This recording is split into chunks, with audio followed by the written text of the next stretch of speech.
बच्चों, आप सब कैसे हैं? चलिए आज हम हिंदी व्याकरण पढ़ेंगे। क्या पढ़ेंगे? हिंदी व्याकरण। पाठ एक हमारी भाषा। क्या है? हमारी भाषा।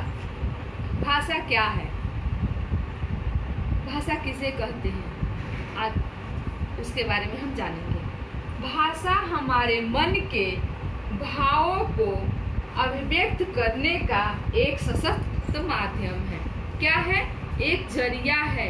भाषा क्या है? हमारे मन में जो भाव हैं उसको व्यक्त करने का एक जरिया है, एक माध्यम है, एक साधन है। उसे ही हम क्या कहते हैं? भाषा कहते हैं। जिसके माध्यम से, जिसके जरिया से, जिसके साथ द्वारा हम अपने भावों को व्यक्त करते हैं, वो एक माध्यम है। परिभाषा। भाषा की परिभाषा क्या है या किसे कहते हैं? भाषा वह साधन है जिसके द्वारा हम बोलकर, सुनकर, पढ़कर या लिखकर को अपने विचारों का आदान प्रदान करते हैं। वो भाषा की परिभाषा कहलाता है। क्या कहलाता है? भाषा की परिभाषा कहलाता है। परिभाषा समझ गया? अब हम आगे चलेंगे। भाषा के कितने रूप होते हैं? क्वेश्चन आ गया, अगर भाषा के कितने रूप होते हैं? भाषा के 2 रूप होते हैं। भाषा के कितने रूप होते हैं? भाषा के 2 रूप होते हैं। कौन कौन से होते हैं? पहला है मौखिक और दूसरा है लिखित। मौखिक भाषा क्या होता है? मौखिक जो है जिसमें हम बोलकर या सुनकर अपने विचारों को व्यक्त करते हैं, वो मौखिक भाषा है। और लिखित भाषा क्या है? जिसमें पढ़कर या लिखकर हम अपने विचारों को व्यक्त करते हैं, वो लिखित भाषा है। मौखिक भाषा, जैसे मौखिक भाषा किसे कहते हैं? जिसमें हम बोलकर या सुनकर अपने विचारों को व्यक्त करते हैं, उसे मौखिक भाषा कहते हैं। जैसे कक्षा में अध्यापिका पढ़ा रही हैं और आप सुन रहे हैं, तो ये कौन सा रूप है भाषा का? ये भाषा का मौखिक रूप है, क्योंकि यहाँ अध्यापिका बोल रही हैं और आप सुन रहे हैं, तो ये भाषा का कौन सा रूप कहलाएगा? ये भाषा का मौखिक रूप हो गया। और भाषा का लिखित रूप कौन सा है? जिसमें हम पढ़कर या लिखकर अपने भाव को व्यक्त करते हैं। जैसे अब किसी के पास हम पत्र लिखते हैं, उस पत्र में हम अपने भाव को लिखे हैं, तो हम लिख दिए, और अगले को जब वो पत्र मिलता है तो उसको पढ़ता है, तो पढ़ करके, लिख कर या पढ़ करके क्या करते हैं? हम भाषा के लिखित रूप को व्यक्त करते हैं। अब इसके आगे हम आएंगे लिपि पर। लिपि क्या है? लिपि किसे कहते हैं? भाषा के लिखने के ढंग को हम लिपि कहते हैं। लिपि किसे कहते हैं हम?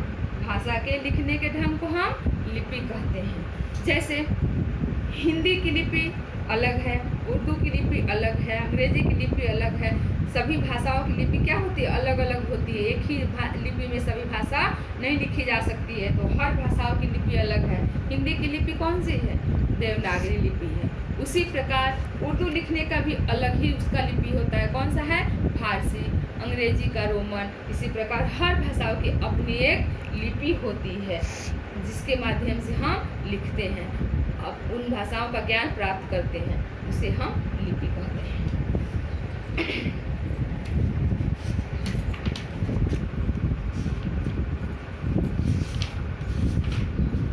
अब हमारी भाषा हिंदी क्यों बनी, कैसे इसका जो है नींव पड़ा, इसके बारे में हम पढ़ेंगे। हिंदी भाषा जो है उत्तर प्रदेश से लेकर के हिमाचल, हरियाणा, मध्य प्रदेश, दिल्ली, पंजाब, उत्तर प्रदेश, बिहार आदि जगहों पर बोली जाती है और समझी जाती है। ये इसके साथ ही ये पूरे भारत में क्या है?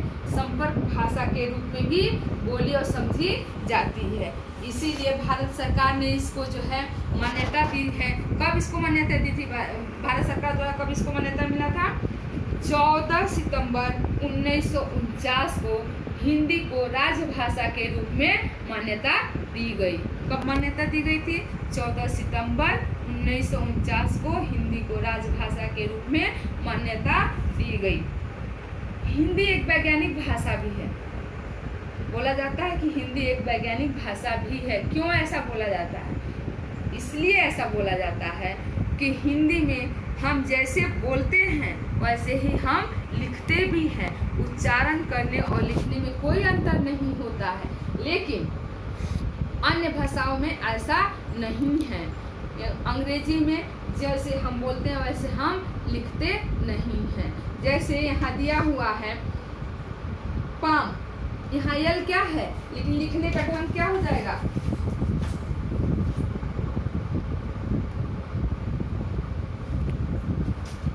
उच्चारण लिखने में ऐसे लिखेंगे लेकिन उच्चारण में क्या हो जाएगा, ये पाम हो जाएगा।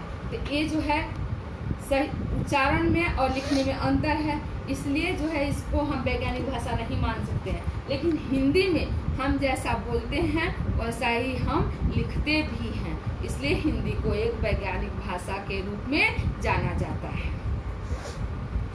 उपभाषा एवं बोली। उपभाषा और बोली क्या है? बोली भाषा का एक क्या है, स्थानीय या क्षेत्रीय रूप है। बोली भाषा का स्थानीय या क्षेत्रीय रूप माना जाता है, क्योंकि ये सीमित क्षेत्रों में इसको बोला जाता है। जैसे पूर्वी हिंदी, मगही, राजस्थानी, पहाड़ी हिंदी आदि जो है बोली के अंतर्गत आते हैं। व्याकरण, आगे अब हम व्याकरण पढ़ेंगे। व्याकरण क्या है या व्याकरण किसे कहते हैं? व्याकरण वह शास्त्र है जिसकी सहायता से हम भाषा को शुद्ध पढ़ने तथा लिखने बोलने का ज्ञान प्राप्त करते हैं। व्याकरण के माध्यम से क्या करते हैं हम?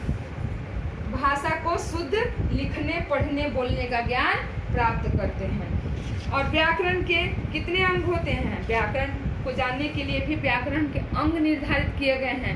व्याकरण के कितने अंग होते हैं? व्याकरण के 4 अंग माने गए हैं। चारों अंग कौन कौन से हैं? पहला है वर्ण विचार, शब्द विचार, पद विचार और वाक्य विचार। ये व्याकरण के 4 अंग होते हैं। इनके माध्यम से ही हम व्याकरण की जानकारी प्राप्त करते हैं। ये हो गया, आप हमारी भाषा के बारे में समझ गए। आगे हम क्वेश्चन आंसर दिया हुआ है, पीछे एक्सरसाइज आप लोगों को कर लेना है घर पर। ये क्वेश्चन आंसर जो दिया हुआ है, इसमें पहला क्वेश्चन है आपका, हिंदी एक वैज्ञानिक भाषा है, यह आप कैसे कह सकते हैं? आप इसका आंसर लिखेंगे, हिंदी एक वैज्ञानिक भाषा इसलिए है क्योंकि हम जैसे हिंदी में बोलते हैं उसी प्रकार लिखते भी हैं, लेकिन अन्य भाषाओं में ऐसा नहीं है। अंग्रेजी में हम जैसा बोलते हैं वैसा लिखते नहीं है, दोनों में अंतर होता है, इसलिए हिंदी को एक वैज्ञानिक भाषा माना गया। इस प्रकार आप आंसर लिख सकते हैं। उपभाषा और बोली में क्या अंतर है? दूसरा क्वेश्चन है, तो आप लिखेंगे भाषा का स्थानीय स्वरूप क्षेत्र विशेष में प्रयुक्त होता है। भाषा का जो स्थानीय स्वरूप होता है वो क्षेत्र विशेष के रूप में प्रयुक्त होता है, उसे हम उपभाषा कहते हैं। लेकिन बोली का स्वरूप जो है 5 किलोमीटर के दूरी पर जो है उसमें कुछ न कुछ परिवर्तन हो जाता है, उसे हम बोली कहते हैं।